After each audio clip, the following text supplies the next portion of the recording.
episode of Certain Group's podcast, Alternative Litigation Strategies, where I interview esteemed members of the bar on the latest litigation trends and strategies. I'm your host, Kevin Skrzysowski, a director at the litigation consulting firm Certain Group, which provides a suite of litigation finance and insurance solutions to help companies and their counsel mitigate, cap, and transfer outcome risk.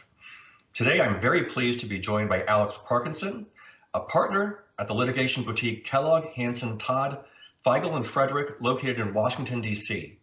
And Alex is also the author of PLI's most recent comprehensive treatise on multi-district litigation and the judicial panel that oversees them, which is actually the topic of our conversation here today. Alex, welcome to the program. Thank you for having me, Kevin. I appreciate it. Certainly. Alex, I'd like to start by diving right in and getting all of your insights that went into writing this treatise, which of course can be found on PLI's website at www.pli.edu/MDL. So first question, how did you become involved in practicing in the area of multi-district litigation, and how has the field evolved since you started? Great question. And again, thank you, Kevin, for having me. I really appreciate you taking the time. This goes back for me, actually, to when I was in law school. And I was a law student, I think a rising 2L, and I was at a lunch talk and heard one practicing attorney say to another about a recent data breach that was in the news, maybe the Equifax data breach from a few years ago. Sure. That there would be a lot of litigation, and he expected the courts would just park it in an MDL. And that was kind of interesting terminology and language to me. So I started reading around about multi-district litigations, and they're fascinating. They're everywhere. They dictate a lot of the civil docket at the federal level, but there's not a lot that's written about them as a mechanism of procedure, nor is it really a topic in a lot of law school curriculums.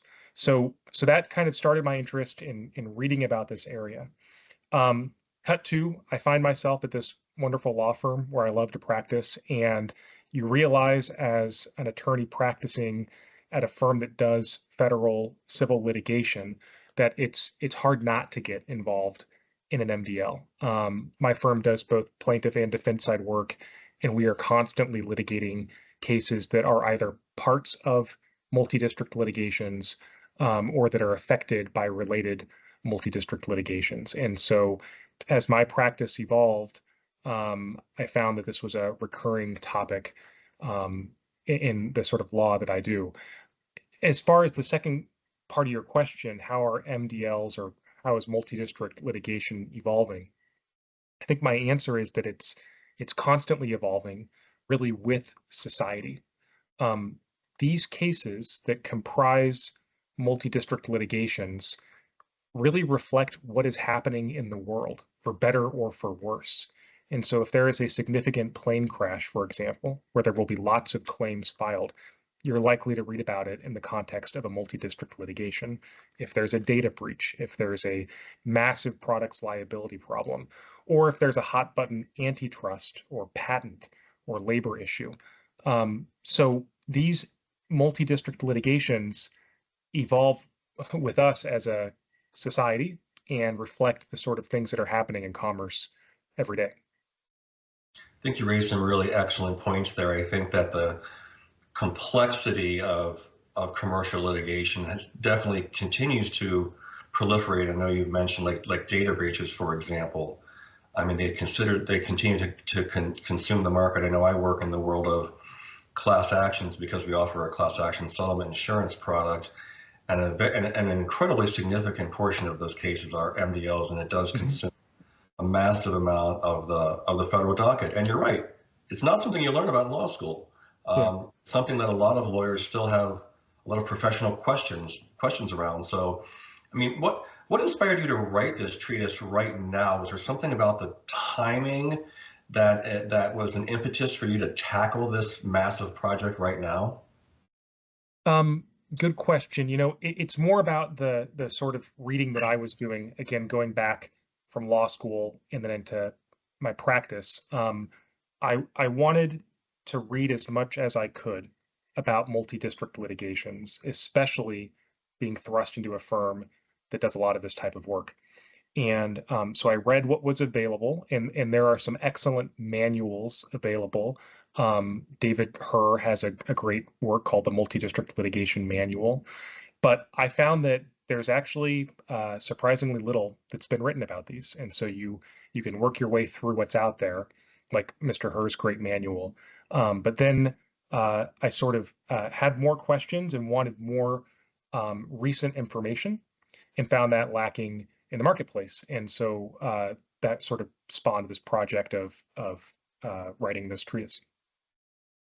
Very interesting. Now, I know that your firm and in your practice, entails handling very complex commercial litigation across many different industries. How is your professional experience, or how did your practice inform your writing of this book? I think it helped a lot because, like I mentioned, the firm that I'm at, Kellogg Hansen, practices on both sides of the V, so to speak. We represent plaintiffs in multi-district litigations, as well as defendants that are facing lots of constituent actions that have been centralized into a multi-district litigation. And I think that our firm's philosophy is that practicing on both sides can improve the service that we give to all of our clients. And that also was true in writing this book. It was helpful to have both that plaintiff and defense side experience in putting this together.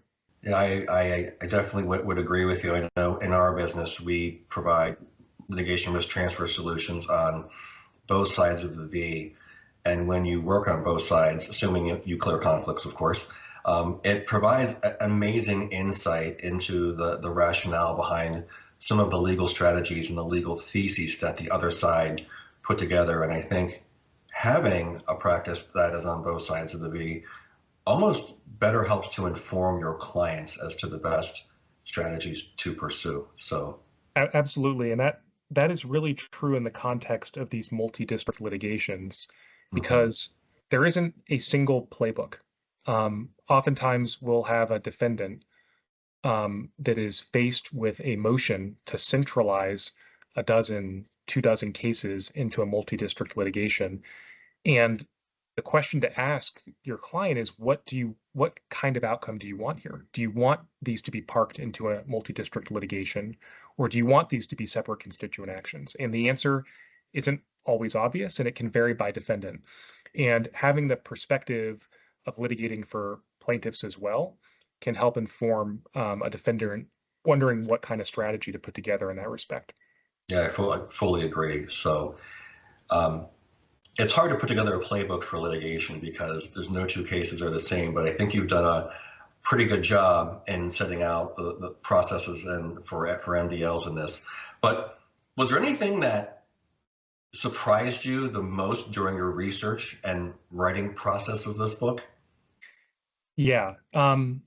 So it's two things. One I've mentioned, which is that this is such a significant area of law, and there is a lot less ink that has been spilled on it than other areas of law that are perhaps more academic, more interesting to some, but less at the forefront of what's driving the federal docket day to day and really shaping the lives of consumers across the country.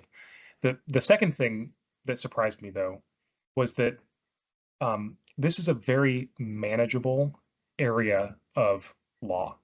I think that if I were to try to write a treatise on antitrust law, I would have an almost impossible time reading every single case in the Federal Reporters that has ever been published about antitrust. I think I could identify the most important ones, but doing something that comprehensive would be very challenging. Same for that'd be impossible. Yeah. Right. Yeah. By contrast, as I was diving in, I found that reading through, in particular, all of the judicial panel on multi-district litigations decisions, going all the way back to the 1960s when the panel was formed, is actually not an impossible task. And so going through all of those cases was sort of the table stakes that I set for myself in putting this together. If I couldn't do that, I didn't want to go ahead with publication. And I found that actually it's manageable. It's something that can be done. Takes some time, but it's not an impossible task to read all of the decisions of the panel. Again, going all the way back to the beginning. And do you have all of those cases in the book listed as an appendix? That's right. Yeah. So I think that there are two appendices at the back of this treatise that I think distinguish it a little bit from some of the other excellent works that are out there, like David Herr's Multidistrict Litigation Manual. One appendix catalogs every decision from the judicial panel going back to 1968 up to the present, and it catalogs them by area of law. There's a section on antitrust multidistrict litigations, on patent multidistrict litigations, labor law, and then it sorts them by cases that the judicial panel centralized into a multidistrict litigation, and those where the panel declined to create a multidistrict litigation. The second appendix takes all of the cases where the panel created a multidistrict litigation and organizes and sorts them by what factors the panel identified in selecting a district to park that multidistrict litigation. So a goal, and it's, I think, reflected in the appendices, was to be truly comprehensive, going back 40, 50 years worth of case law and making sure that practitioners would have all of that at their fingertips. So right now, if anybody who looks at this book, they have a comprehensive bird's eye view of the complete collection of the law in this area. That's right. And I think that's probably most useful for practitioners. Say that you are a company or representing a company that is facing a data breach claim, and there's a motion on the table from one of the plaintiffs to create a multi-district litigation. You could go to the appendix, you could find all of the cases going back for years and years about data breaches, and depending on your goal, obtaining a multi-district litigation or resisting that, you could find a pretty comprehensive set of everything you might want to cite and all of the cases you might want to read for guidance on how to achieve your goal in those appendices. That's very interesting and very helpful. And like to your point, I don't think there's all these different smaller works out there that cover certain topics within MDLs, but it sounds like what you've put together, both in terms of the comprehensiveness and the organization, would be incredibly helpful for anybody who wants to, who is working or wants to work in this area. So, which leads me to my next question. Who is this written for? Is this written for corporations, practicing attorneys, policymakers, judges? Who could benefit from taking a look at this? I think the answer to that is practicing attorneys, both in-house and at law firms. I have some aspirations for future editions that might propose some ideas for reform or policy, but that's not the aim of the treatise, at least in its current form. Okay, I was going to ask you about that. Yeah. The goal now is a lot more modest. It's to help attorneys get educated about multi-district litigations and prepare a strategy when faced with a multi-district litigation, which if you're a large company, and sometimes even if you're a medium-sized company, it's coming down the pike at some point. And so I think the best use of this, and my hope for this book, is that people, practicing attorneys, will have a resource to learn a little bit more about multi-district litigations. And I think this is my number one piece of advice, learn about them before you are facing a multi-district litigation. It is often the case, because things are very fast moving, that once you are before the judicial panel on multi-district litigation with a motion to create a multi-district litigation, it can be too late. And so the best thing that I could advise practicing attorneys to do would be to scan through this before you've been hit with a multi-district litigation. When there's one lawsuit and you get the sense that it could multiply into several, that's the time to take a scan of this book to get ahead of the curve in making a strategy and in figuring out how to achieve the best outcome from the panel to the end of the case, whether it's through settlement or trial. Yeah, so it's a tool that can be used for proactive case strategy, and I think that's critical because whenever I go to certain conferences, such as class action conferences, and there are members of the judicial panel might be attending or speaking, it definitely seems to be like this area that's this like nebulous quagmire of confusion that people can't quite wrap their hands around. So I think taking a proactive approach is very smart. Any other lessons that either experienced practitioners could benefit from this book, or obviously more or less experienced practitioners? Like what would the key takeaways be for each of those groups, both in terms of a novice attorney and a veteran attorney? Yeah, I think it's a good question for a novice attorney, maybe who finds him or herself where I was, in some respects where I still am. Just getting educated about the procedure here. These constituent actions that make up these multi-district litigations all have different areas of law. There are antitrust MDLs, products liability MDLs, and it's one thing to know the substantive subject area of the cases. It's another to have a understanding and hopefully later a mastery of the MDL procedure.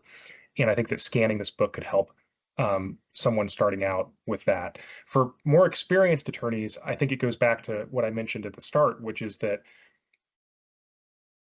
there's no one playbook, particularly for a defendant, but also for plaintiffs, on what the best outcome is when you're facing a potential multi-district litigation. And having a better understanding of the procedure, but also what the panel has done and is likely to do, can help you best shape your client's strategy. And I think that's an important nuance. Very, very interesting. Now, you had mentioned possibly in the future aspiring to do a follow-up to this book, which may have some impact on or influence on public policy. In terms of this particular work, what impact are you hoping, or what influence are you hoping it will actually have on the legal practice or on judicial decisions themselves?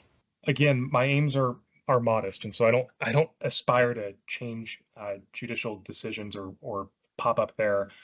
I think that my hope would be that in practice before the judicial panel on multi-district litigations, where parties are called to brief whether a multi-district litigation should be created or not, best case scenario, home run, is that this compilation of all of these cases that are filtered by subject area and then outcome start to percolate as citations in that briefing, and that that would be kind of a signal to me that one, folks are looking at this, and two, that they're finding it useful. I think that makes great sense. Let's talk a little bit about your partnership with PLI. How did the partnership come about, and what was it like working with PLI on this project? I know, and I think everybody in the industry knows, that they put out the top tier written and webinar educational products. But how did you guys get together?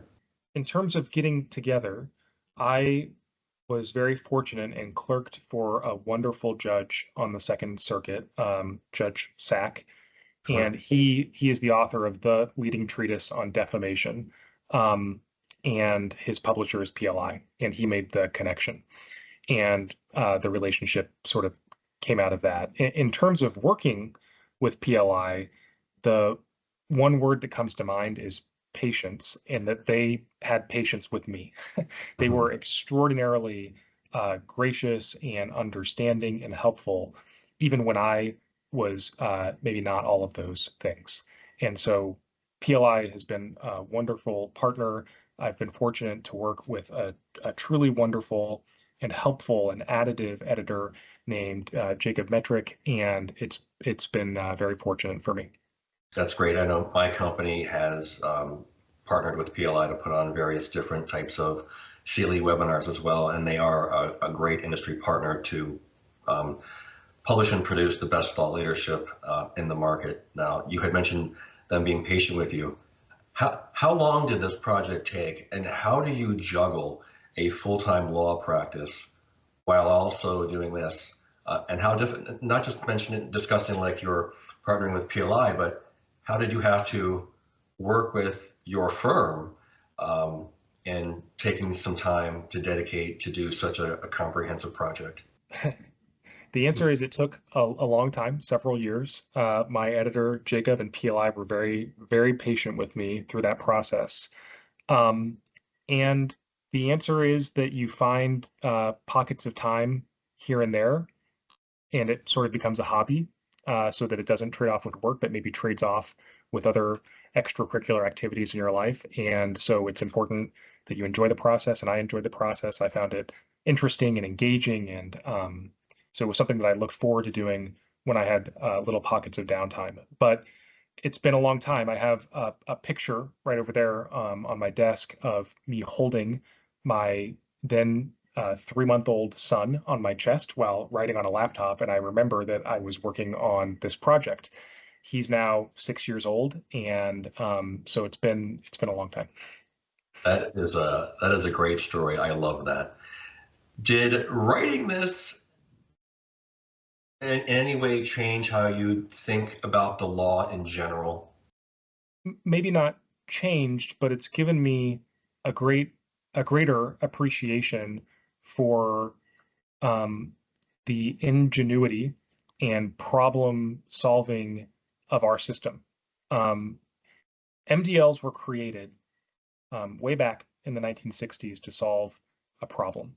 And over the years, the judicial panel on multi-district litigation and the judges that these multi-district litigations get transferred to, I think have done a remarkable job of managing an incredibly complex and potentially inefficient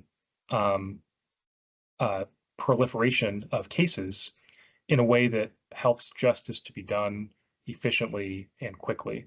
And so I think for me, reading about the problem, learning about the solution has given me that greater appreciation for how impressive this mechanism is and how impressive the work of the judges that are managing these MDLs has been. I think that's insightful and very well said. One last question for you. What advice would you give to another legal professional or scholar who's thinking about partnering with PLI to write a treatise with them? My advice would be to do it. It's been a wonderful experience to me, and I think that it's okay if you're starting from a very beginning stage like I was a few years ago. The other piece of advice, and it gets back to, Kevin, what you asked about how I found the time. I did talk to a couple of the partners that I have here at my law firm because we have a long history of writing treatises at our firm and of doing work like this. I think that our firm, Kellogg Hansen, put out one of the very first telecommunications treatises when the bells were being broken up in the 90s.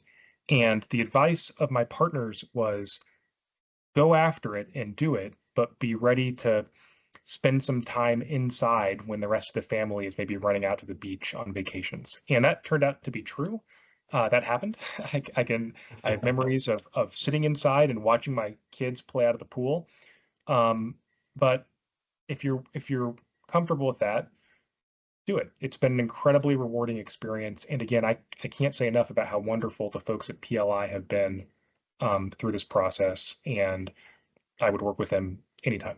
Thank you, Alex. I think that this has been a terrific discussion. I really appreciate you coming out of the program and sharing all of your valuable insights with our audience today. Thank you, Kevin. Now, Alex, if anybody has any questions about this area of law or complex litigation in general and would like to get a hold of you, what would be the best way to reach you? Email. My email is on our firm website. So my firm, again, is Kellogg Hansen. I think our firm website is kellogghansen.com. And my email is aparkinson@kellogghansen.com.